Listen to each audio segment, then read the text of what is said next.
আসসালামু আলাইকুম। নাহমাদুহু ওয়া নাসাল্লি আলা রাসূলিহিল কারীম, আম্মা বা'দ। ফাআউযু বিল্লাহি মিনাশ শাইতানির রাজীম। বিসমিল্লাহির রহমানির রহিম। ওয়াল আসর ইন্নাল ইনসানা লাফি খুসর ইল্লাল্লাযীনা আমানু ওয়া আমিলুস সালিহাত ওয়া তাওয়াসাউ বিল হাক্কি ওয়া তাওয়াসাউ বিস সাবর। সকল মুসলিম ভাই বন্ধুদের আমার আন্তরিক ভালোবাসার সালাম। বিরাদরানি ইসলাম, বন্ধুগণেরা, ইসলামের ইতিহাসে একটি অজ্ঞতার যুগ, অন্ধকারের যুগ বলে একটি যুগের কথা আছে। যে যুগে মুহাম্মদ নবীর আগে অন্যান্য নবীরা ছিলেন। ঈসা নবী, মুসা নবী, হুদ নবী, ইয়াহিয়া নবী, সুলাইমান নবী, এইসব নবীগুলি ছিলেন। সেই সময়ে কিছু অজ্ঞতার যুগ চলত। সেই অজ্ঞর যুগে মানুষে কোনো মিল ছিল না। এখন বর্তমান যুগে পুরুষ মানুষের স্থান, মহিলাদের স্থান, একটি স্থান আছে, তাদের মান সম্মান আছে। মহিলাদের বিশেষ করে সম্মান আছে, পুরুষের জায়গাতে সম্মান আছে। মহিলাদের সব ক্ষেত্রেই বিশেষ করে সসম্মান দেওয়া হয়েছে।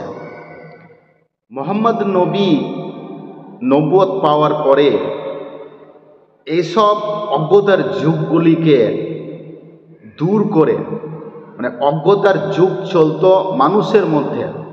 যুগের কোনো দোষ থাকে না, যুগের কোনো অন্যায় নেই বা যুগের কোনো দোষ নেই। এখন বর্তমান যুগে 2025 সালে যদি কোনো সরকার পক্ষ থেকে বা মানুষে যদি ভেদাভেদ চলে, তাহলে এই জিনিসটা বলা যাবে না বা এই কথাটি বলা যাবে না যে এখন বর্তমান যুগ হয়ে গেছে খুব খারাপ। যুগের দোষ দেওয়া যাবে না, মানুষের দোষ, মানুষ খারাপ। তো সে সময়ে ছিল কি, যে মানুষ খারাপ ছিল। মানুষকে সুপথে নিয়ে আসার অন্যান্য নবীরা খুব চেষ্টা করেছেন, কিন্তু তারা সফল খুব কম হয়েছে। অবশেষে মুহাম্মদ নবীকে শেষ নবী হিসাবে যখন আল্লাহ তাকে নবুয়ত দান করলেন, তখন তিনি এই অজ্ঞতার যুগের, অন্ধকার যুগের যে পরিস্থিতি হতো, ঘটনা হতো, সেগুলিকে তিনি দূর করতে লাগলেন। প্রত্যেকটা জিনিসের অধিকার দিতে, স্থান দিতে লাগলেন। পুরুষ মানুষের স্থানটা কোথায় আর মহিলাদের স্থানটা কোথায়। আজকে আমি যে বিষয়টি নিয়ে আলোচনা করব, অজ্ঞতার যুগে, অন্ধকার যুগে বেশি হতো কি, নারী নির্যাতন, নারীদের অপচয় বেশি হতো, অপব্যবহার বেশি হতো। নারীদের মান মর্যাদা কোনো স্থান ছিলই না।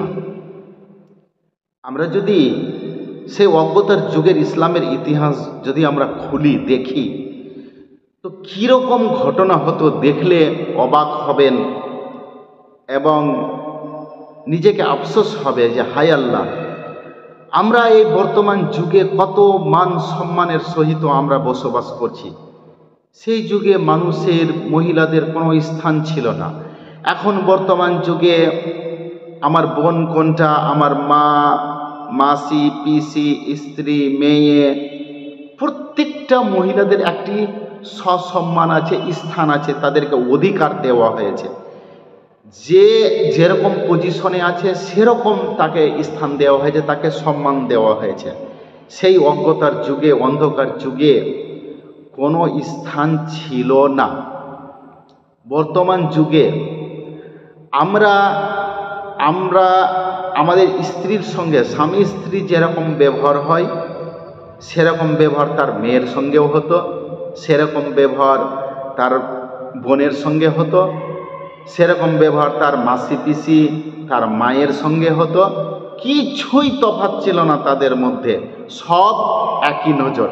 এখন যে আমরা দেখি কুকুর, ছাগল, বিড়াল, গরু, মহিষ, এইসব প্রাণীর মধ্যে, জীবজন্তুর মধ্যে যে আমরা দেখতে পাই তাদের স্ত্রীলিঙ্গ পুরুষলিঙ্গ তাদের মধ্যে কীরকম ব্যবহার হয়, সেরকমই যুগ ছিল সেই অজ্ঞতার যুগ, অন্ধকারের যুগ।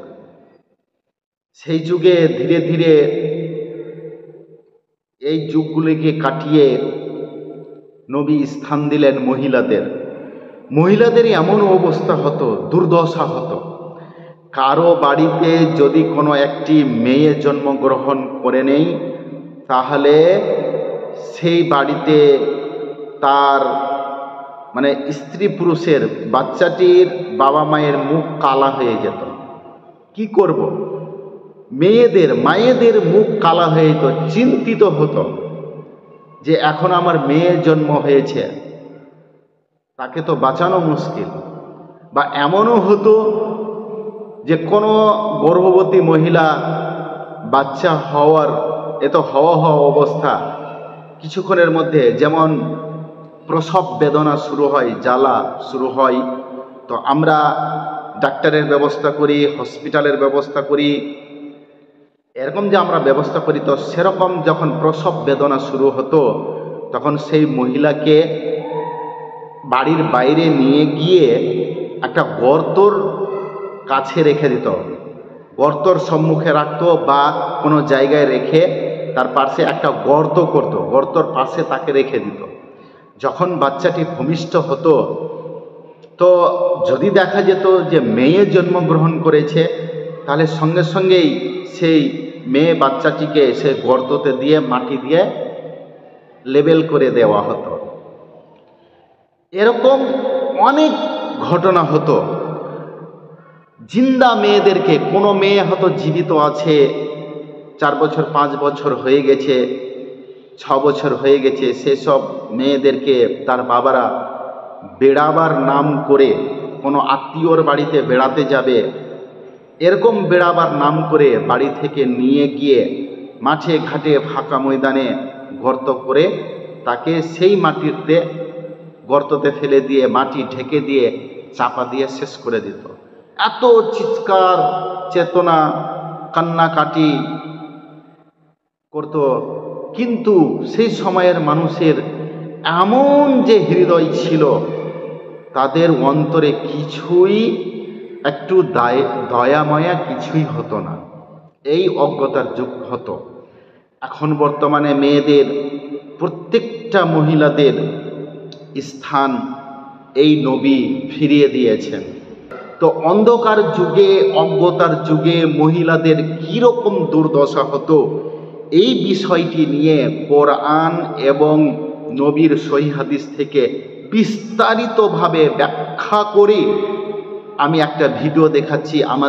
আমার চ্যানেলের প্রধান ইসলামিক বক্তা হাফেজ আহমদুল্লাহ সাফাবি সাহেব, তিনি এই অজ্ঞতার যুগে, অন্ধকার যুগে মহিলাদের কীরকম দুর্দশা হতো, এই বিষয় নিয়ে আল্লাহর কোরআন এবং নবীর সহিহ হাদিসের মাধ্যমে অনেক রকমভাবে সুন্দরভাবে ব্যাখ্যা বিশ্লেষণ করে তিনি বলেছেন কীরকমভাবে অজ্ঞতার যুগের মহিলাদের কি হতো, সে বিষয় নিয়ে আলোচনা করা হয়েছে।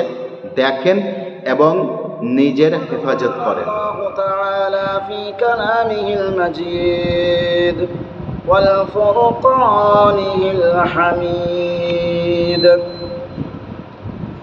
وإذا بشر أحدهم بما ضرب للرحمن مثلا ظل وجهه مسودا وهو كظيم. وقال الله تعالى في موضع آخر وإذا الموءودة سئلت بأي ذنب قتلت. وقال النبي صلى الله عليه وسلم من ابتلي من هذه البنات بشيء كن له سترا من النار. وقال النبي صلى الله عليه وسلم في حديث آخر إني أحرج حق الضعيفين اليتيم. সমস্ত প্রশংসা, যাবতীয় গুণগান, গুণকীর্তন সেই মহান সর্বশক্তিমান আল্লাহ রাব্বুল আলামিনের জন্য নিবেদিত। মহান আল্লাহ রাব্বুল আলামিন আমাদেরকে আশরাফুল মাখলুকাত করে সৃষ্টি করেছেন, তাই তার প্রশংসা আদায় করি, বলি আলহামদুলিল্লাহ।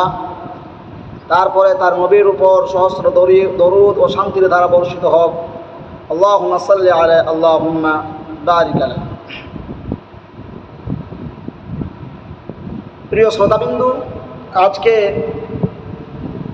একখানা কোরআনের আয়াত, দুইখানা কোরআনের আয়াত আর দুইখানা হাদিস পাঠ করলাম। ইনশাআল্লাহ এই হাদিস এবং কোরআনকে সামনে রেখেই আলোচনা করব। ওয়া মা তাওফীকি ইল্লা বিল্লাহ আলাইহি তাওয়াক্কালতু ওয়া ইলাইহি উনীব। হাদিস এবং কোরআনের আয়াত থেকে পরিষ্কার যে আমাদের সম্মানীয় মা বোনদেরকেই নিয়ে আলোচনা হবে। আল্লাহ রাব্বুল আলামিন নারী জাতিকেও অনেক মর্যাদা দিয়েছেন, সম্মান দিয়েছেন, তারা সম্মানের বাইরে নয়। ইসলাম বেশি নারীকে মর্যাদা দিয়েছে, সমস্ত ধর্মের থেকে বেশি, সব থেকে বেশি মর্যাদা ইসলাম দিয়েছে নারীকে। ইসলাম আগমনের পূর্বে নারীর কোনো মর্যাদা ও কদর ছিল না, মান সম্মান ছিল না। যেটুকু ছিল সেটুকু শুধু যৌন সুখের আশায়, ওয়াইফ ইজ লাইফ আকারে। কন্যা হিসাবে নারীর মান ছিল না। এই জন্য কোনো দম্পতি কন্যা সন্তান পছন্দ করত না। কারো কন্যা সন্তান ভূমিষ্ঠ হয়েছে শুনলেই তার চেহারা কালো হয়ে যেত, মলিন হয়ে যেত, দুঃখ পেত, লজ্জিত হতো, হীনতা মনে করত, নীচ মনে করত। মহান আল্লাহ রাব্বুল আলামিন ইসলাম আগমনের পূর্বের সেই জাহিলি যুগের মানুষদের অবস্থা বর্ণনা করে বলেন, যখন তাদের ঘরে, তাদের পরিবারে কন্যা সন্তান জন্মগ্রহণ করত, তাদের অবস্থা কি হতো, তাদের সিচুয়েশন কি হতো।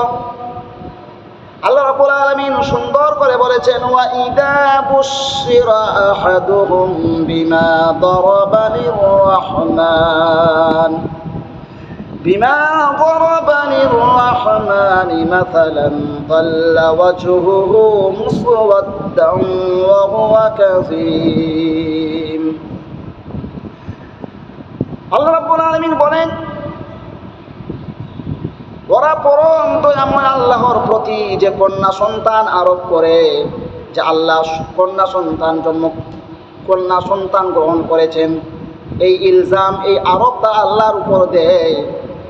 ওদের কাউকেও সে কন্যা সন্তানের সংবাদ দেওয়া হলে যে তোমার ঘরে কন্যা সন্তান জন্মগ্রহণ করেছে বা তোমার কন্যা সন্তান হয়েছে, এই সংবাদ দিলে তার মুখমণ্ডল কালো হয়ে যায় এবং সে অসহনীয় মনস্তাপে ক্লিষ্ট হয়ে পড়ে, অসহনীয় মনস্তাপে ক্লিষ্ট হয়ে পড়ে, বেদনায় জর্জরিত হয়ে পড়ে। আল্লাহ রাব্বুল আলামিন আরো কোরআনের অন্য একটি জায়গায় বলেছেন, ওয়া ইদা বুশিরা আহাদুহুম বিমা দারাবা লিররহমান ওয়া ইদা বুশিরা আহাদুহুম বিল উনসা যাল্লা ওয়াজহুহু মুসওয়াদ্দান ওয়া হুয়া কাযীম ইয়াতাওয়ারা মিনাল কওমি মিন সুইন মা বুশিরা বিহি আয়ুমসিকুহু আলা হুনিন আম ইয়াদুসসুহু ফিত তুরাব আলা সাআ মা ইয়াহকুমুন। তাদের কাউকে যখন কন্যা সন্তানের সুসংবাদ দেওয়া হয়, মেয়ে সন্তানের সুসংবাদ দেওয়া হয়, তখন তার মুখমণ্ডল কালো হয়ে যায় এবং সে অসহনীয় মনস্তাপে ক্লিষ্ট হয়। তাকে যে সংবাদ দেওয়া হয় তার গ্লানি হেতু সে নিজ সম্প্রদায় হতে আত্মগোপন করে। সে চিন্তা করে যে হীনতা সত্ত্বেও সে তাকে রেখে দেবে না মাটিতে পুঁতে ফেলবে। সাবধান, তারা যা সিদ্ধান্ত করে তা কতই না নিকৃষ্ট।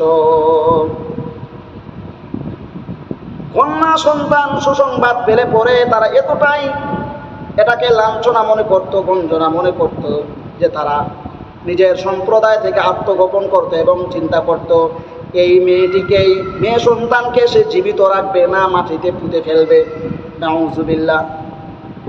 কত নির্মম হতে পারে একজন মাসুম সন্তানকে, একজন মাসুম বাচ্চাকে তার নিজ বাবা মাতা মা বাবা এই ধারণা করতে পারে। কত জাহেল হলে পরে, কত মূর্খ হলে পরে, কত নিরেট হলে পরে, কত অজ্ঞ হলে পরে, কত নির্মম হলে পরে, কত কঠোর হৃদয় হলে পরে নিজ সন্তানের ব্যাপারে পিতামাতা এই ভাবনা চিন্তা করতে পারে। কত রূঢ় ছিল তারা, কত এটাকে তারা হীন মনে করত, খারাপ মনে করত। সেই যুগে মেয়েদের কোনো রকম কোনো সম্মান মর্যাদা বলতে কোনো কিছুই ছিল না। জন্ম নিলে পরে মানুষকে মুখ দেখাতে না, দেখার ভয়ে সে আত্মগোপন করত, বরং তারা জীবন্ত মাটিতে সেই কন্যাটিকে পুঁতে দিত। আল্লাহ সে কথাও বলেছেন এবং তাদের সে নির্মম পাপের জন্য জবাবদিহি করতে হবে তাও জানিয়ে দিয়েছেন। আল্লাহ রাব্বুল আলামিন সূরা আত-তাকবীরের মধ্যে বলেছেন, ওয়া ইদাল মাউউদাতু সুইলাত বিআইয়ি যামবিন কুতিলাত। সেখানে বলা হয়েছে যখন নির্মমভাবে গেড়ে ফেলা সদ্য প্রসূত মেয়েটি জিজ্ঞাসিত হবে কোন অপরাধে তাকে হত্যা করা হয়েছিল। একথা সর্বজন বিদিত যে যুগে আল্লাহর কোরআন অবতীর্ণ হচ্ছিল সে যুগে কন্যা সন্তান ছিল অসম্মান ও অমর্যাদার প্রতীক। এজন্য কন্যা সন্তান জন্মগ্রহণ করলে তাকে তারা নিষ্ঠুর পদ্ধতিতে হত্যা করত। গর্ভবতী মায়ের প্রসব বেদনা শুরু হলে তাকে একটি গর্তের কিনারায় বসানো হতো অথবা তার পাশেই একটি গর্ত খনন করা হতো। পুত্র সন্তান জন্মগ্রহণ করলে সবার মনে আনন্দের বন্যা বয়ে যেত, আর কন্যা সন্তান জন্মগ্রহণ করার সাথে সাথে তাকে জীবিত অবস্থায় গর্তে ফেলে দিয়ে মাটি চাপা দিয়ে দিত। নাউজুবিল্লাহ। কত নিষ্ঠুর তারা। কোনো সময় কন্যা সন্তানকে 6 অথবা 7 বছর পর্যন্ত জীবিত রাখা হতো। এরপর কন্যা শিশুর মাকে তার পিতা বলতো, মেয়েটিকে গোসল করিয়ে নতুন পোশাক পরিয়ে দাও, ওকে নিয়ে আমি বেড়াতে যাব। পিতা পূর্বেই নির্জন কোনো মরু প্রান্তরে গভীর একটি গর্ত খনন করে রাখত অথবা কোনো পাহাড়ের গুহা নির্দিষ্ট করে আসতো। তারপর শিশু মেয়েটিকে নিয়ে সেই গর্তের কাছে অথবা গুহার কাছে নিয়ে যেত এবং মেয়েকে পিতা বলতো, দেখতো মা গর্ত কতটা গভীর। পিতার কথায় সরল বিশ্বাসে শিশু মেয়েটি গর্তের কিনারায় গিয়ে উঁকি মেরে দেখত। উঁকি মেরে গর্তের ভেতরটা দেখার চেষ্টা করত। ঠিক তখনই নিষ্ঠুর পিতা, রূঢ় পিতা, নিষ্ঠুর পিতা পেছন থেকে মেয়েটিকে ধাক্কা দিয়ে গর্তে নিক্ষেপ করত। তারপর মেয়েটির মরণ আর্তনাদ উপেক্ষা করে পিতা মাটি চাপা দিত অথবা পাথর মেরে তাকে হত্যা করত। নাউজুবিল্লাহ। আবার কোনো পরিবারে কন্যা সন্তানকে ওই বয়স পর্যন্ত জীবিত রাখা হতো যতক্ষণ মেয়েটি উট বা ছাগল চড়ানোর উপযুক্ত বয়সে উপনীত না হতো। এই বয়স পর্যন্ত তার ওপরে নির্যাতন চলত এবং তাকে অত্যন্ত ঘৃণার সাথে পরিবারে রাখা হতো। তারপর একদিন অত্যন্ত গরম পোশাক বা পশম দিয়ে বানানো সেই পোশাক পরিয়ে উত্তপ্ত মরুভূমিতে উটের রাখাল হিসাবে পাঠিয়ে দিত। পশমি পোশাকে আবৃতা কিশোরী মেয়েটি মরুভূমির প্রচণ্ড উত্তাপে মারা পড়তো অথবা ঘন বন্য জানোয়ারের খোরাকে পরিণত হতো অথবা নরপশুদের ধর্ষণের শিকারে পরিণত হয়ে প্রাণ ত্যাগ করত। ক্ষেত্র বিশেষে কোনো মেয়েকে জীবিত রাখলেও তার জীবনটাকে পৃথিবীর জাহান্নাম বানিয়ে রাখা হতো। প্রতি পদে পদে মেয়েটি উপেক্ষা আর নির্যাতনের শিকার হতো। তার বিয়ের পরে যদি স্বামী মারা যেত তখন মেয়েটির অভিভাবক এসে নিজের শরীরের পোশাক মেয়েটির শরীরের ওপর নিক্ষেপ করত।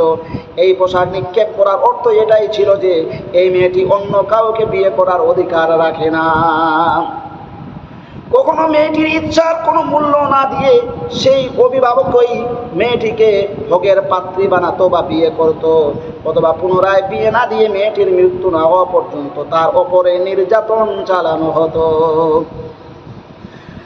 কোন কোন ক্ষেত্রে এভাবে নারীকে তালাক দেওয়া হতো যে যে ব্যক্তি তালাক দিল তার অনুমতি ব্যতীত বা তার নিযুক্ত ব্যক্তি ব্যতীত সেই নারী অন্য কাউকে বিয়ে করতে পারবে না। কন্যা সন্তানকে হত্যাকারী এমন অনেক পিতা আল্লাহর রাসূলের হাতে হাত দিয়ে ইসলাম কবুল করেছিলেন এবং তাদের অতীতের নিষ্ঠুর কর্মের কথা স্মরণ করে কাঁদতেন। কারো মুখে আল্লাহর রাসূল এ ধরনের কাহিনী শুনে স্বয়ং কেঁদেছেন। সাহাবী অনুতাপের স্বরে জানতে চেয়েছেন, আল্লাহর রাসূল, অজ্ঞতার কারণে আমি এমন নিষ্ঠুর ঘটনা ঘটিয়েছি, আল্লাহ আমাকে ক্ষমা করবেন তো? আল্লাহর রাসূল অশ্রু সজল নয়নে অনুতাপের আগুনে পুড়ে খাঁটি সোনা হয়ে যাওয়া সাহাবীকে সুসংবাদ শুনিয়েছেন, অজ্ঞতাবশত তোমরা যা কিছুই করেছ আল্লাহ তা ক্ষমা করে দিয়েছেন। কন্যা সন্তানকে হত্যা করার বিষয়টি মহান আল্লাহর কাছে কতটা ঘৃণার তা এই সূরার তাকরীর, সূরা তাকবীর এর 8 এবং 9 নম্বর আয়াতের বর্ণনা ভঙ্গি দেখলেই স্পষ্ট হয়ে যায়। যারা কন্যা শিশু হত্যা করে কিয়ামতের দিন তাদেরকে এ কথা জিজ্ঞাসা করা হবে না যে কেন তোমরা শিশুটিকে হত্যা করেছিলে, বরং বলা হয়েছে ওই নিহত শিশুটিকেই জিজ্ঞাসা করা হবে কোন অপরাধে তোমাকে হত্যা করা হয়েছিল। কন্যা শিশু হত্যাকারী মাতা পিতা এতটাই ঘৃণার পাত্র হিসাবে আল্লাহর কাছে বিবেচিত হবে যে মহান আল্লাহ রাব্বুল আলামিন তাদেরকে প্রশ্ন করতেই ঘৃণাবোধ করবেন। এ নিষ্পাপ অসহায় শিশুটির কাছেই মমতা ভরে জানতে চাওয়া হবে কেন তোমাকে হত্যা করা হয়েছিল। তখন সেই শিশু কিয়ামতের ময়দানে অগণিত মানুষের সামনে হত্যাকারী মাতা পিতার দিকে অঙ্গুলি নির্দেশ করে দেখিয়ে বলবে কিভাবে তার প্রতি নির্যাতন করা হতো, কোন নিষ্ঠুর পদ্ধতিতে তাকে হত্যা করা হয়েছিল, কিভাবে তাকে জীবন্ত মাটি চাপা দেওয়া হতো। মানুষ কতটা পশু স্তরে অবতরণ করলে আপন সন্তানকে হত্যা করতে পারে তা কল্পনা করলেও শরীর শিউরে উঠে। যে অমানবিক কর্মকাণ্ড তারা করে যাচ্ছিল, আর আল্লাহর রাসূল তাদেরকে সেই নৃশংস কর্ম থেকে বিরত রাখার লক্ষ্যে সর্বাত্মক প্রচেষ্টা চালিয়ে যাচ্ছিলেন। অথচ নরপশুর দল রাহমাতুল লিল আলামিনের কথার প্রতি কর্ণপাত না করে তাদের মুক্তিকামী মানুষদের প্রতি দিন দিন নির্যাতনের মাত্রা বৃদ্ধি করে যাচ্ছিল। পৈশাচিক পদ্ধতিতে হত্যা করা হতো কন্যা সন্তানকে এবং নারীকে যাবতীয় মানবীয় অধিকার থেকে বঞ্চিত করা হতো। তদানীন্তন পৃথিবীতে এর কোনো প্রতিকারের ব্যবস্থা ছিল না। যারা পরকাল অস্বীকার করে তাদের সামনে বিষয়টি উত্থাপন করে বৈজ্ঞানিক যুক্তি প্রদর্শন করা হয়েছে এই আয়াতের মাধ্যমে যে কন্যা শিশু অকারণে নিহত হচ্ছে এবং নারী শুধু সৃষ্টিগতভাবে নারী হবার কারণে নির্যাতিত হচ্ছে। এই পৃথিবীতে তারা কোনো বিচার পাচ্ছে না এবং তাদের করুণ আর্তচিৎকার শোনার মতো কেউ নেই। এজন্যই মৃত্যুর পরে আরেকটি জগতের প্রয়োজন যেখানে তারা সুষ্ঠু বিচার লাভ করবে এবং এটাই নেই ও ইনসাফের দাবি। মৃত্যুর পরে পরকালীন জীবনের প্রয়োজনীয়তা এজন্য যে জালিম তার জীবনের প্রতিটি মুহূর্ত জুলুমকে কর্মকাণ্ডে নিজেকে নিয়োজিত রাখলো এবং একদিন পৃথিবী থেকে বিদায় গ্রহণ করলো। মজলুম কোনো বিচার পেল না, কিন্তু বিবেকের দাবি অনুসারে এটা ইনসাফ ছিল যে জালিম যেন তার কর্মের বিনিময়ে লাভ করে এবং মজলুম যেন নেই বিচার পায়। পৃথিবীতে যখন এটা সম্ভব নয় তখন মৃত্যুর পরে আরেকটি আদালতের প্রয়োজন যেখান থেকে নেই বিচার লাভ করা যাবে এবং জালিম তার কর্মের উপযুক্ত বিনিময় লাভ করবে। এই আয়াত থেকে আরেকটি দিক স্পষ্ট হয়ে যায় যে নির্যাতিত নারীকে একমাত্র ইসলামই তার উপযুক্ত মর্যাদায় অধিষ্ঠিত করেছে। যে কন্যা শিশুটিকে হত্যা করা হয়েছে, যাকে নির্যাতন করা হয়েছে, কিয়ামতের ময়দানে আল্লাহর আদালতে স্বয়ং ওই মেয়ের মুখ থেকেই সমস্ত কাহিনী শোনা হবে এবং অপরাধী উপযুক্ত শাস্তি লাভ করবে। বিষয়টি এই সূরা আত-তাকবীরের মাধ্যমে মানব জাতির সামনে উত্থাপন করে মহান আল্লাহ নারীর সম্মান ও মর্যাদা সম্পর্কে পুরুষদেরকে সতর্ক করে দিয়েছেন। কন্যা সন্তানকে সে সমাজে বোঝা মনে করা হতো এবং বর্তমানেও এক শ্রেণীর মানুষের ভেতরে এই ধরনের ঘৃণ্য প্রবণতা দেখা যায়। পুত্র সন্তান বড় হয়ে সংসারের বোঝা নিজ কাঁধে বহন করবে, সংসারের সাহায্যকারী হিসাবে কাজে আসবে, যোদ্ধা হিসাবে সে যুদ্ধ করবে ইত্যাদি কারণে পুত্র সন্তান ছিল সম্মান, মর্যাদা ও কামনার পাত্র। কিন্তু কন্যা সন্তান ছিল অপাঙ্কয়িত বা ঘৃণ্য, লাঞ্ছিত, অবহেলিত, অপদস্থিত। এই জন্য কন্যা সন্তানকে তারা কোনো মর্যাদা দিত না। কেউ কন্যা সন্তানের পিতা হবে কথা কল্পনা করলেও তাদের মুখমণ্ডলে বিষাদের ছায়া নেমে আসতো। কন্যা সন্তানকে লালন পালন করতে হবে এবং তারপর তাকে বিয়ে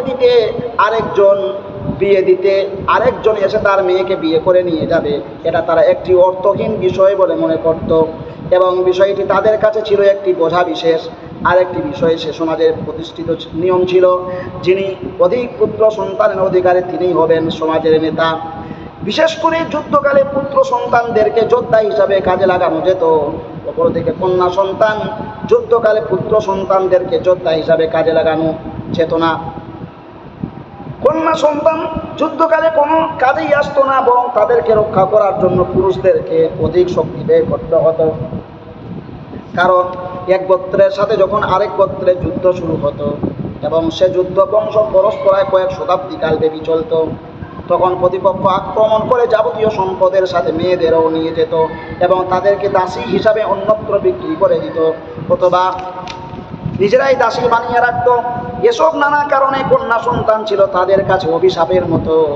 এজন্য কন্যা সন্তানকে তারা হত্যা করত এবং নারীর কোনো সম্মান ও মর্যাদা তারা দিত না। শুধু তাই নয়, একমাত্র ইসলাম ব্যতীত পৃথিবীতে অন্য কোনো আদর্শ বা ধর্মই নারীকে সামান্যতম মর্যাদা দেয়নি। হিন্দু ধর্ম নারীর কোনো সম্মান ও মর্যাদায় প্রদান করেনি। সতীদাহের মতো নির্মম, নিষ্ঠুর ও মানবিক প্রথা হিন্দু ধর্মের ওই আবিষ্কার। পুরুষ একাধিক বিয়ে বা স্ত্রী বিয়োগের পরে পুনরায় বিয়ে করার অধিকার লাভ করবে, কিন্তু নারীর সে অধিকার নেই। স্বামীর মৃত্যুর সাথে সাথে নারীকেও জীবন্ত পুড়িয়ে মারার অমানবিক ব্যবস্থা চালু ছিল হিন্দু ধর্মে। কোনো নারী যদি সৌভাগ্যক্রমে স্বামীর জ্বলন্ত চিতা থেকে বেঁচে যেত, তাহলে তাকে পদে পদে এমনভাবে তিরস্কার করা হতো যে সে নারীর পক্ষে বেঁচে থাকার চেয়ে না থাকাই উত্তম বিবেচিত হতো। হিন্দু ধর্মে একটা পুরুষ একই সাথে 10 জন নারীকে স্ত্রী হিসাবে রাখতে পারে। রাজা দশরথের 3 জন স্ত্রী ছিল, মহারাজা ধ্রুবের ছিল 5 জন, পাণ্ডুর ছিল 2 জন, অর্জুনের ছিল 3 জন স্ত্রী। এদের মধ্যে তালাক প্রথা নেই, ফলে যথেচ্ছা অত্যাচার করলেও মুক্তির কোনো বিধান তাদের নেই। স্বামী হলো নারীর দেবতা, অতএব দেবতা কোনো পাপ করতে পারে না। 3 রাতের এমন কোনো মুহূর্ত নেই যে মুহূর্তে নারীর স্বাধীনতা থাকতে পারে বা নারী স্বাধীন থাকতে পারে। সমস্ত ক্ষমতা স্বামীর অধিকারে থাকবে। নারী স্বাধীন হবার যোগ্য নয়। নারী তার জীবনে তার ইচ্ছে মতো কাজ করতে পারবে না। পিতা তার কন্যাকে যার সাথে বিয়ে দেবেন, সে যেমনই হোক না কেন, তার সাথেই তাকে জীবন অতিবাহিত করতে হবে। স্বামীর মৃত্যুর পরে তাকে আজীবন নিষ্ঠুর বৈধব্য ব্রত পালন করতে হবে। নারীর শখ আহ্লাদ বলে কোনো কিছু থাকতে পারে না। শয্যা প্রিয়তা, অলঙ্কারা শক্তি, ব্যভিচারের ইচ্ছা, আত্মগর্ব, অহংকার, কাম, ক্রোধ, লোভ, হিংসা, মিথ্যা বলা এবং যে কোনো পুরুষ দেখলেই তার সাথে দেহ মিলনের ইচ্ছা নারীর স্বভাবের অন্তর্গত। কোনো ধরনের পরামর্শ নারীর সাথে করা যাবে না। পরামর্শ করার সময় নারীকে কাছেও রাখা যাবে না। এই পৃথিবীতে পুরুষ পাপ করলে প্রজন্মে নারী হয়ে জন্মগ্রহণ করে। নারী জাতিহীন, পাপ মূর্তি এবং বিশ্বাসের অযোগ্য, নারী দাস সম্প্রদায়ভুক্ত। কোনো মানুষকে যদি 1000টা মুখ দিয়ে 1000 বছর জীবিত রাখা হয়, আর সে যদি তার 1000টা মুখ দিয়ে প্রতিটি মুহূর্তে নারীর দোষ বর্ণনা করে, তবুও নারীর দোষ বলে শেষ করতে পারবে না। ধন সম্পদে নারীর কোনো অধিকার নেই। ঋণে ডুবে থাকা ব্যক্তি পরজন্মে নারী হয়ে জন্মগ্রহণ করে। শিক্ষা গ্রহণের কোনো অধিকার নারীর নেই। এই সমস্ত কথাগুলো হিন্দু ধর্মের নারীর সম্মান ও মর্যাদা তারা কেমন করে কিভাবে দিয়েছে, ওই কথাগুলো পড়লেই উপলব্ধি করা যায়। অহিংসা পরম ধর্ম, এটা হলো বৌদ্ধ ধর্মের মূলনীতি। যে কোনো প্রাণী হত্যা করা বৌদ্ধ ধর্মে নিষিদ্ধ। সেই ধর্ম নারী সম্পর্কে বলেছে, নারীর প্রতি দৃষ্টি দেওয়া মানবীয় পবিত্রতার পরিপন্থী। নারীর সাথে কোনো রূপ মেলামেশা বা তাদের প্রতি কোনো অনুরাগ রাখো না, তাদের সাথে কোনো ধরনের কোনো কথা বলবে না। পুরুষদের জন্য নারী ভয়ঙ্কর বিপদ স্বরূপ। নারী তার মনোহর কমনীয় ভঙ্গি দ্বারা পুরুষের বিশ্বাস নামক সম্পদ লুটে নেয়। নারী একটা ছলনা, বই কিছুই নয়। নারী থেকে আত্মরক্ষার চেষ্টা করো। নারীর সাথে একত্রে থাকা অপেক্ষা বাঘের মুখে তার খাদ্য হিসাবে যাওয়া বা ঘাতকের তরবারির নিচে মাথা পেতে দেওয়া অতি উত্তম। বৌদ্ধ ধর্মের উপাখ্যানে এ ঘটনা অত্যন্ত প্রসিদ্ধ যে বিল্ব গোত্রপতির মেয়ে মারা গেলে একদিন স্বয়ং বুদ্ধ তার কবর খুলে মেয়েটার কাফনের কাপড় নিয়ে গেলেন এবং তা দিয়ে জামা বানিয়ে ব্যবহার করলেন। এ কথাটি আছে Saint Hilaire Buddha and his religion, পৃষ্ঠা নম্বর 50-এ। নারী সম্পর্কে কথাগুলো বৌদ্ধ ধর্মের, এ কথাগুলো পাঠ করলে অনুধাবন করতে কষ্ট হয় না। এই ধর্ম নারী জাতিকে কী ধরনের মর্যাদায় অভিষিক্ত করেছে। এবার আসি ইহুদি ধর্ম। ইহুদি ধর্মেও নারীর কোনো মর্যাদা নাই। নারী সম্পর্কে এই ধর্মের বক্তব্য হলো, নারী পাপের প্রশ্রবণ। নারী কোনো ভালো কাজ করার কোনো যোগ্যতা নারীর নেই। এ কারণে সে সম্মান পেতে পারে না। নারীকে সৃষ্টি করা হয়েছে শুধুমাত্র ভোগ করার জন্য। নারী জাতির সৃষ্টির আদি থেকেই পাপের উস্কানি দিয়ে আসছে। নারীকে কোনো ধরনের সম্মান ও মর্যাদায় ভূষিত করা যাবে না। কোনো নারীর স্বামীর সাথে যদি অন্য পুরুষের ঝগড়া শুরু হয় আর নারী যদি তার স্বামীকে সাহায্য করার জন্য হাত বাড়ায়, এটা তার ক্ষমাহীন অপরাধ। এই অপরাধের প্রায়শ্চিত্ত হিসাবে নারীর উভয় হাত কেটে দিতে হবে। নারীকে যে কোনো সময় যে কোনো কারণে বা কোনো কারণ ব্যতীতই তালাক দেওয়া যেতে পারে। প্রতিটি পুরুষের এই বলে দোয়া করা উচিত যে, হে স্রষ্টা, তুমি আমাকে যে নারী না করে পুরুষ হিসাবে সৃষ্টি করেছো, এ কারণে তোমার কাছে আমি কৃতজ্ঞতা জ্ঞাপন করছি। এই কথাগুলো হলো ইহুদি ধর্মের কথা।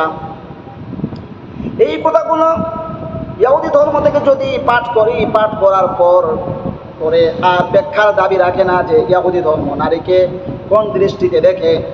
এই ইহুদিদের মধ্যেই শিশু কন্যাদের ক্রয় বিক্রয়ের কথা চালু ছিল। পারস্পরিক ধর্ম নেতার নাম জরথুস্ট্র। তার পরবর্তীত ধর্মেও নারীর কোনো মর্যাদা রাখা হয়নি। এমন সব বিধান রাখা হয়েছে নারীর জন্য যা চরম অমানবিক। জরথুস্ট্র নারী সম্পর্কে বলেছেন যে নারীর সন্তান নেই, সে নারী ফুলসে রাত পার হয়ে বেহেশতে যেতে পারবে না। সুতরাং নারী যে অন্য কারো সন্তান গর্ভে ধারণ বা পালন করে হলেও মাতৃপদ লাভ করে। নারীর মাসিক হলে এই ধর্মে তাকে চরমভাবে ঘৃণা করা হয়েছে। বলা হয়েছে কোনো পুষ্পবতী নারী যেন সূর্য না দেখে এবং কোনো পুরুষের সাথে কোথাও না বলে, আগুনের দিকে সে যেন না তাকায়, পানিতে অবতরণ না করে, অন্য কোনো পুষ্পিতা নারীর সাথে একত্রে শয়ন না করে, কোনো খাদ্য যেন স্পর্শ না করে, কোনো পাত্র ধরতে হলে যেন হাতে কাপড় জড়িয়ে নেয়। কোনো ঋতুবতী নারী এই সমস্ত আদেশ অমান্য করলে তার জন্য বেশ তো হারাম হয়ে যাবে। ঋতুকাল নারীর একটি পাপ কাল। বছরে তার জন্য একটি মাস নির্ধারিত রয়েছে সেই পাপের প্রায়শ্চিত্ত করার জন্য। সন্তান প্রসবকালীন নারীর দুর্ভোগের শেষ ছিল না। সন্তান প্রসবের পরে নারী এমনই অপবিত্র হয়ে যেত যে সে নারী ঘরের বাইরে আসতে পারবে না, এমনকি বারান্দায় পর্যন্ত আসা যাবে না। মাটিতে পা রাখলে মাটি পর্যন্ত অপবিত্র হয়ে যেত। কোনো কাঠের পাত্র নারী স্পর্শ করতে পারবে না। এ ধরনের নানা বন্ধনে নারীকে বেঁধে রেখেছে এই ধর্ম। নারী তার স্বামীর দাস বই আর কিছুই নয়। এখানে নারীর জীবন তার কাছে ঘৃণ্য বোঝা ছাড়া আর কিছুই নয়। হতে ঈসার আগমনের 25 বছর আগের যুগটি ছিল জরথুস্ট্রের যুগ। এই ধর্মের যৌনাচার লাগামহীন করে যারা নিজেদের যৌবনকে কানায় কানায় উপভোগ করতে চাইতো, তারা সেই যুগে দলে দলে এই ধর্মে প্রবেশ করেছিল। সম্রাট কাইখসরু, গস্তাসপ ও কায়কোবাদের মতো প্রতাপশালী ব্যক্তিগণ এই ধর্ম গ্রহণ করার ফলে এই মতবাদ পৃথিবীর নানা দেশে ছড়িয়ে পড়েছিল। সম্রাট পারভেজও এই মতবাদ গ্রহণ করেছিল। এই ধর্মকে বলা হয় মৌজুসিয়াত ধর্ম। যৌনাচারের কোনো বাধা ধরা আইন ছিল না বলে সম্রাট পারভেজ তার ভোগের জন্য বহু সংখ্যক নারীকে বিয়ে করেছিলেন। যৌন ক্রিয়া করার ক্ষেত্রে কোনো বাছ বিচার নেই। যে কোনো সময় স্বামী তার স্ত্রীকে তালাক বা হত্যা করার অধিকার রাখে। ধর্মে নিজের স্ত্রীকে প্রয়োজনে অন্য কারো ভোগের জন্য দেওয়া কোনো পাপের বিষয় নয়। নারীকে যে কোনো সময় বিক্রি করে দেওয়া যায়। এই ছিল এইসব ধর্মের প্রথা।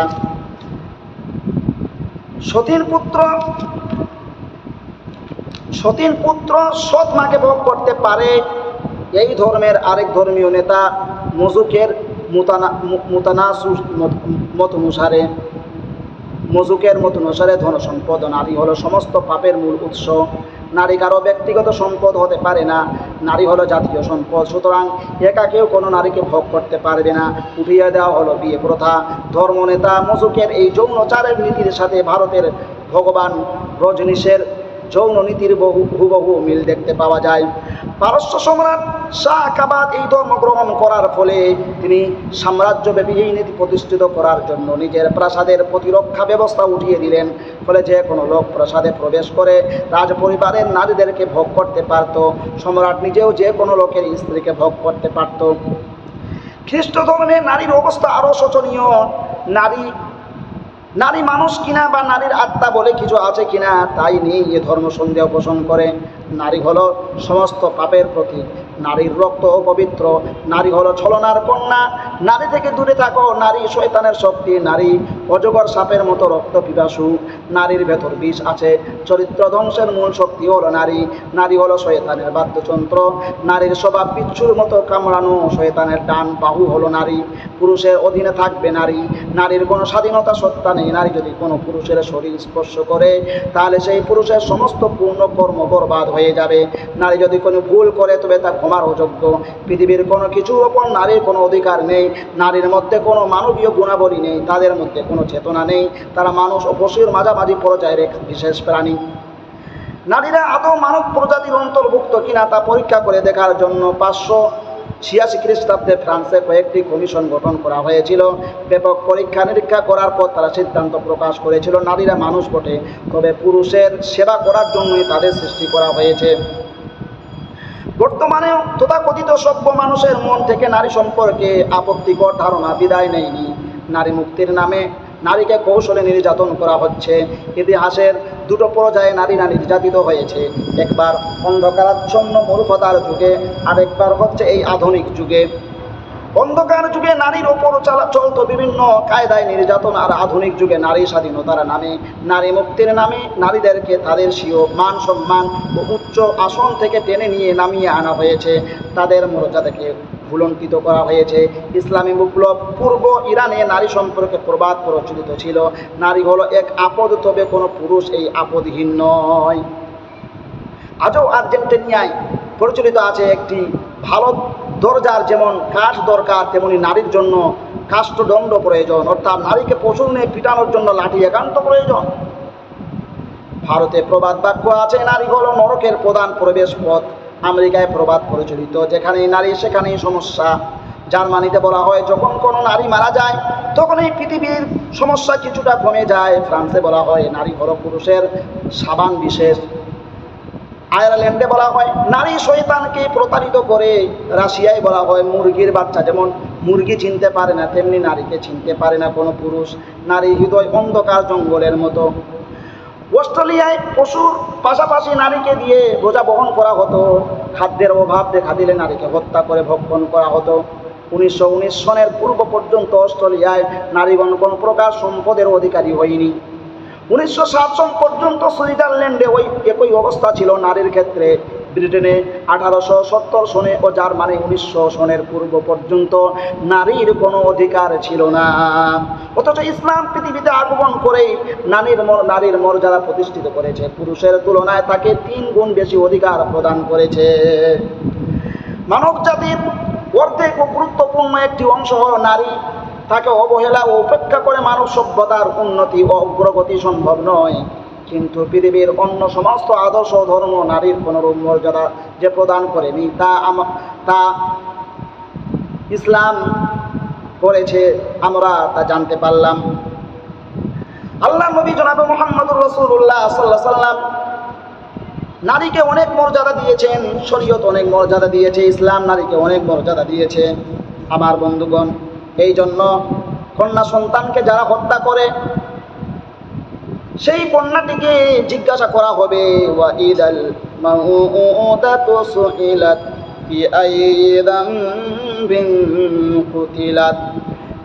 যখন জীবন্ত প্রতিত কন্যাকে জিজ্ঞেস করা হবে কোন অপরাধে তাকে হত্যা করা হয়েছিল, যেমন বর্তমানেও যন্ত্রের মাধ্যমে কন্যা ভ্রূণ চিহ্নিত করে গর্ভেই তা হত্যা করা হচ্ছে, সে যুগে কন্যা সন্তানকে ন্যায্য অধিকার ও মিরাসের অংশ থেকে বঞ্চিত করা হতো। বর্তমান জাহেলি যুগেও কন্যাকে তার ন্যায্য অধিকার থেকে বঞ্চিত করা হয়। পণ ও যৌতুক প্রথার কারণে পিতামাতার কাছে কন্যা সন্তান আদৌ বঞ্চিত নয়। বড় হয়ে অনেক কন্যা পিতামাতার মান সম্মান রাখে না বলেও কন্যা সন্তানের প্রতি অনীহা আসে। পুত্র সন্তানে মানহানি করে কিছু ঘটালে সমাজে ক্ষতিকর নয় বলেই সবাই পুত্র সন্তান চায়। সমাজে সেই ছেলেকে পছন্দ করা হয় যার ভবিষ্যৎ আছে, আর সেই মেয়েকে পছন্দ করা হয় যার অতীত আছে। অতীত হারানো মেয়ে পতিতার মতো বলেই তার কদর বিলুপ্ত হয়। বর্তমান যুগের কন্যার অবস্থা সম্বন্ধে এক কবি কি সুন্দরভাবে বলেছেন, কন্যা ঘরের আবর্জনা পয়সা দিয়ে ফেলতে হয়, রক্ষণীয়া পালনীয়া শিক্ষণীয়া আদৌ নয়। জাহেলি যুগে তার অবস্থা এর চাইতেও ঢের শোচনীয় ছিল, কিন্তু ইসলাম এসে নারীকে মর্যাদা দিল। মুহাম্মদ সাল্লাল্লাহু আলাইহি ওয়াসাল্লাম যখন নবী হয়ে প্রেরিত হলেন তখন তিনি মানুষকে অন্ধকার থেকে আলোর পথ দেখালেন, অন্ধকার থেকে আলোর পথ দেখালেন, অজ্ঞতার সিন্ধু থেকে তুলে জ্ঞানের সরুপথ দেখালেন, ভ্রষ্টতার কদরজতা থেকে উদ্ধার করে সৎপথের সুন্দর পরিবেশে প্রতিষ্ঠিত করলেন। নারীকে তার যথার্থ মর্যাদা দিলেন, তার প্রাপ্য অধিকার তাকে প্রদান করলেন, মা, স্ত্রী, কন্যা ও বোন রূপে যথাযথ সম্মান দান করলেন। তিনি বললেন, ইন্নী উহাররিজু হাক্কুয যায়িফাইনি আল ইয়াতীমি ওয়াল মারআতি। হে আল্লাহ, আমি দুই দুর্বল ইয়াতীম ও নারীর অধিকার লঙ্ঘনে পাপের কথা ঘোষণা করছি। নারীর সঙ্গে মহিলাদের সঙ্গে কেউ যদি জুলুম নির্যাতন করে, তাদের উপর যদি নির্যাতন করে, জুলুম করে, আল্লাহ নবী সাল্লাল্লাহু আলাইহি ওয়াসাল্লাম বললেন, আমি পাপের কথা ঘোষণা করছি। অপরদিকে রাসূলুল্লাহ সাল্লাল্লাহু আলাইহি ওয়াসাল্লাম কন্যা সন্তানের মর্যাদার কথা বলেছেন, মানিবতুলিয়া মিন হাদিল বানাতি বিশাইইন কুন্না লাহু সিতরাম মিনান নার। যে ব্যক্তি একাধিক কন্যা নিয়ে সংকটাপন্ন হবে অতঃপর সে তাদের প্রতি যথার্থ সদ্ব্যবহার করবে, সেই ব্যক্তির জন্য ওই কন্যার জাহান্নাম থেকে অন্তরাল পর্দা স্বরূপ হবে। বর্তমান জাহেলি যুগেও বহু মানুষের কাছে নারীর মর্যাদা নেই। তাদের সমাজে নারী বিকিকিনি হয় যৌন বিলাসের জন্য, ভোগ পণ্যের মতো নারীর সস্তা বাজার রমরমা। বৃদ্ধা হয়ে গেলে নারীর স্থান হয় বৃদ্ধ খোয়াড়ে, বৃদ্ধাশ্রমে। এই হলো পাশ্চাত্যের অবস্থা এবং তার পাঁচাটা গোলামদের সমাজ ব্যবস্থা। নারী স্বাধীনতার নামে তারা যৌন স্বাধীনতা দিয়ে নারীকে নিজেদের যৌন খোয়াড়ে বন্দী করেছে, তবুও তাদের গর্ব কত, তারা দিয়েছে নারীর মর্যাদা। সেই গর্বে শরীক হয়েছে মুসলিম নামধারী বহু মুনাফিক মানুষ, যারা পাশ্চাত্যের সেই যৌন স্বাধীনতা নিজেদের সমাজ ও পরিবেশে দেখতে চায়। সুতরাং তারা প্রচার মাধ্যমে তা প্রচার করে, পত্র পত্রিকায় লেখালেখি করে, অনেকে আবার এ ব্যাপারে পৃথক বই পুস্তকও লেখে। অনেকে পাশ্চাত্যের নুন খেয়ে তাদের ভালো মতো গুণ গায়। ফলে সেই যৌন স্বাধীনতার চিন্তাধারা মুসলিম উম্মাহর মাঝে দ্রুত গতিতে ছড়িয়ে পড়ছে। যেমন শুকনো কাশ ফুলে আগুন ছড়িয়ে পড়ে, এই আগুনের লেলিহান শিকার মুখে পড়েও অনেক মুসলিমের অবস্থা ফিসুর মতো, পিঠ পুড়ে গেল, ফিরে এসো, কত রবি ঝলে কে বা আঁখি মেলে। আর অনেকের অবস্থা সেই বরাঙ্গির মতো, যাকে বলা হয় বরাঙ্গি লো বরাঙ্গি।